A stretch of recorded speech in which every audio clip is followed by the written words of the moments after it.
પ્રભાત ટ્રેડર્સના ગોડાઉનમાંથી અનાજ અને કઠોળના જથ્થાની ચોરી મામલે પોલીસે મહારાષ્ટ્રથી 3 શખ્સોને ઝડપી લાવી 8 જાન્યુઆરી બુધવારના 5:45 કલાકની મળતી માહિતી મુજબ વલસાડના છીપવાડ દાણા બજારમાં પ્રભાત ટ્રેડર્સ નામની દુકાનમાં અનાજ અને કઠોળનું હોલસેલ અને છૂટકમાં વેચાણ કરતા આવ્યા છે।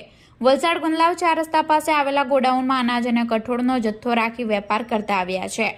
અજાણ્યા તસ્કર દ્વારા ગોડાઉનનું તાળું તોડી ગોડાઉનમાં મૂકેલા કઠોળના જથ્થામાંથી 2670 કિલોગ્રામના જથ્થાની ચોરી કરી અજાણ્યા ચોરો ફરાર થઈ ગયા હતા। ઘટનાની જાણ ગોડાઉન પાસે રહેતા સ્થાનિક લોકોને થતાં તાત્કાલિક ઘટનાની જાણ ગોડાઉન સંચાલકને કરી હતી। ઘટનાની જાણ રૂરલ પોલીસની ટીમને થતાં ઘટના સ્થળે પહોંચી તપાસ હાથ ધરી હતી। ઘટનામાં વલસાડ રૂરલ પોલીસની ટીમે ટેકનિકલ સર્વેલન્સ અને બાતમીદારોની મદદથી મહારાષ્ટ્રથી ટેમ્પો સાથે કુલ 3 ઈસમોને ઝડપી પાડ્યા છે। કેસમાં સંડોવાયેલા વધુ 2 આરોપીઓને વોન્ટેડ જાહેર કરી આગળની તજવીજ હાથ ધરી છે।